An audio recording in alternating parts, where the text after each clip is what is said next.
what does adventure mean to you?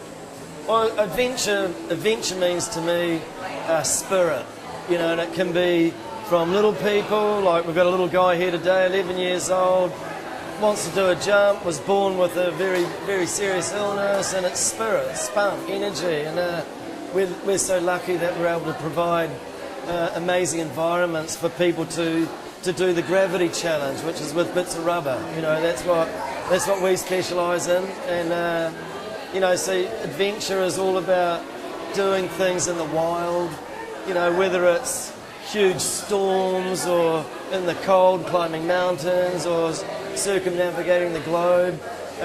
You've got to play with the elements, and that's one of the lucky things about the human spirit. When it's there and it wants to do it, the adventure is the challenge of actually getting through the elements, and hey, Cairns has got through some wicked cyclone conditions in the last couple of months here, and it still rocks on. It's just a little bump in our cycle. It's fine. We look forward to them. It's fun. The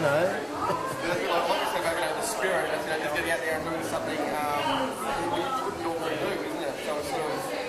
Yeah. I suppose when I talk about the spirit of adventure, it's taking yourself out of your comfort zone. And it's not sitting in front of the TV trying to get better at some sort of game or something. So you got to get out and get into the environment and challenge yourself and go past your normal limits. And that's I suppose what bungee does to people. It takes people out of this zone of comfort where it's a crazy thing to do, to jump off high structures, but with a rubber band, and as long as it's connected and you're jumping with cool people, it's all fine, It's a nice little adventure. What is it about chocolate on Queensland that sort of appeals to that adventurous side? Yeah, well, I think that's the beauty of this part of Australia, the tropical regions of the north. There is so much that you can do for all walks of life. You don't have to be super fit, healthy or anything. You can be physically what's the correct disabled? No, not physically challenged.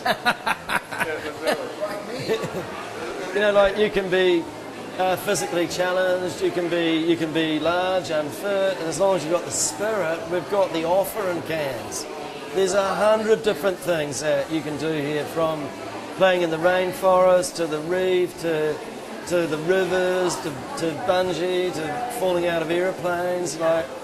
Even eating in the lovely restaurants can be an adventure some nights. Yeah, that's right. People from down the south, they don't sort of live in the breed or we breed. So I'm from Melbourne. Even going having a massage, just getting out of your comfort zone again. Oh, it's the same, yeah. They're all little pieces of adventure, and that's the perfect holiday. Has to be when you are out of your comfort zone, and they're little hunks of adventure, trying different food, staying in different hotels or backpacking hostels or friends' places or pitching a tent or whatever it is, and the environment up here is perfect for it, and it's one of the reasons we came to Cairns 20 years ago.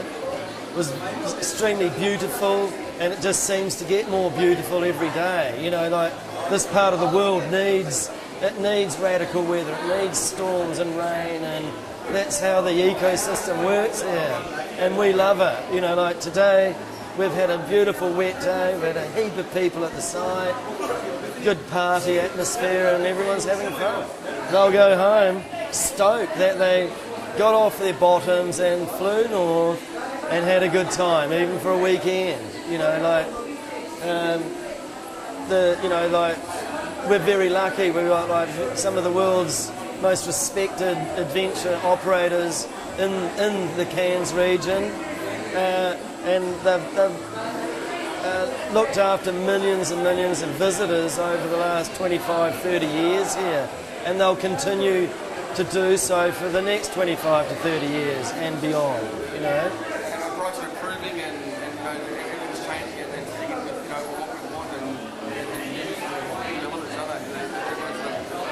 Oh yeah, there's always something new in Cairns. That's one of the the things I love here. You know, we go through periods, and then all of a sudden, bang! There's a whole lot of new action happening around town, and it's great. You know, so you know, for people that haven't been here for a while, it's a great time to come back. There's cheap flights, easy to get here. There's a huge range of places to stay, and there's a whole lot more things to do.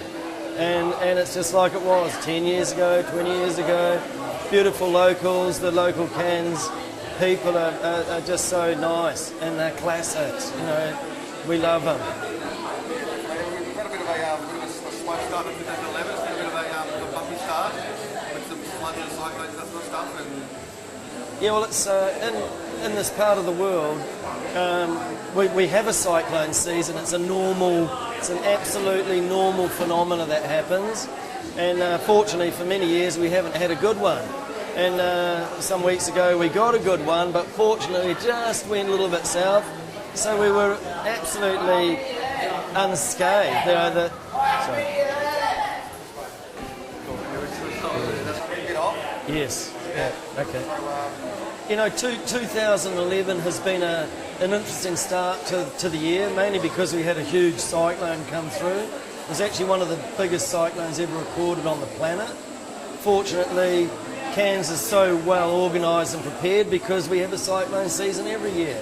And this one happened to move south of the city, so there was no major damage like at our place here. The worst damage we got, apart from a few branches falling on footpaths, was our telephone lines kind of melted together from the lightning. It's nothing to do with the wind, you know. And hey, within a week we're back up and running, and it's perfect. You know, for me, it's an essential part of the tropics.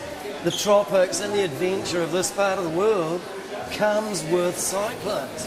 And hey, we as much as we don't want them, it's a reality. We're just a little piece on this planet, and they take precedence over us guys, but the community here is very, very highly organised, and that's why we were relatively unscathed as a community.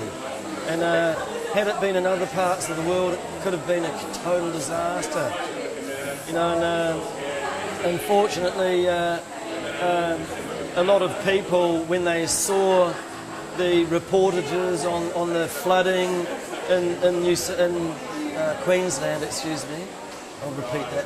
Unfortunately, a lot of people that initially saw the floods that happened in southern Queensland, then backed up by a cyclone, thought Queensland was completely destroyed. And most people don't understand how big Queensland actually is. It's over 2,000 kilometres long. You know, it's longer than Europe. You know, so. You know, for me personally, once I got contact with everybody here, I realised, well, the actual flooding was really limited to the southern end of Queensland, and the cyclone missed Cairns and Townsville, went straight through the middle, and we were just in a big part of the world where it's actually pretty hard to hit the bullseye.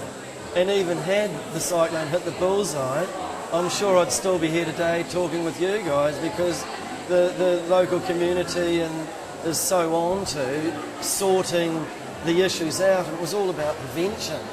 You know, like, there was nobody here who knew the cyclone was happening tonight. They knew 5 days before, and everything was organised properly. And so there's nothing to be afraid of. You know, it's actually a perfect time of the year to be here. So maybe, you know, even say something like that, send a message to the guys down south that, you know, Bungie and Cairns, and, you know, probably the Breakfast Open for business, and we're all up and running 2 or 3 days after. Yeah. You know, within a few days of the cyclone, we were back up and running, and so were the majority of the operators in town. The worst problem they had was a little power shortage or telephone lines, but it didn't stop people from having fun. And so all you guys down south, head up north, man. It's beautiful. It's unreal. It hasn't changed. You know, like, it's actually getting better. You yourself played, obviously played see the crew and Yeah. support behind, you know, obviously Bungie and the region. Yeah, no, I just flew in last night from Christchurch, where we've just had a major earthquake, and it's terrible what's happened in New Zealand. But I was concerned that we'd also had two major issues with the weather in this part of the world, and I had to come in and see the team, you know, and I'm relieved, and I knew everything was fine anyway. But hey, this sort of thing happens. We can't control nature, but we've got to enjoy it. You know, we're only here once, and it's a very important thing for people to understand. You know, like that you're not actually you're not safe in watching TV. You're better off to get out there and turn it off and have some fun. You know.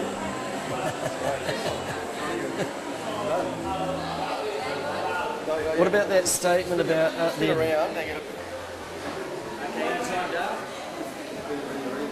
are you Australia's greatest adventurer? Right. Do it a couple of times. Yep. Are you Australia's greatest adventurer? Actually, hey, I pointed. It was good because you sort of just get into the barrel of it.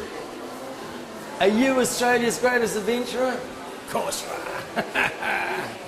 Let's do it. Someone won last time, and that's what we get. Are you Australia's greatest adventurer? It's a very hard thing to say, but of course you are. Are you Australia's greatest adventurer? Yeah, cool. That's great. Well, what we're doing is we're running a competition.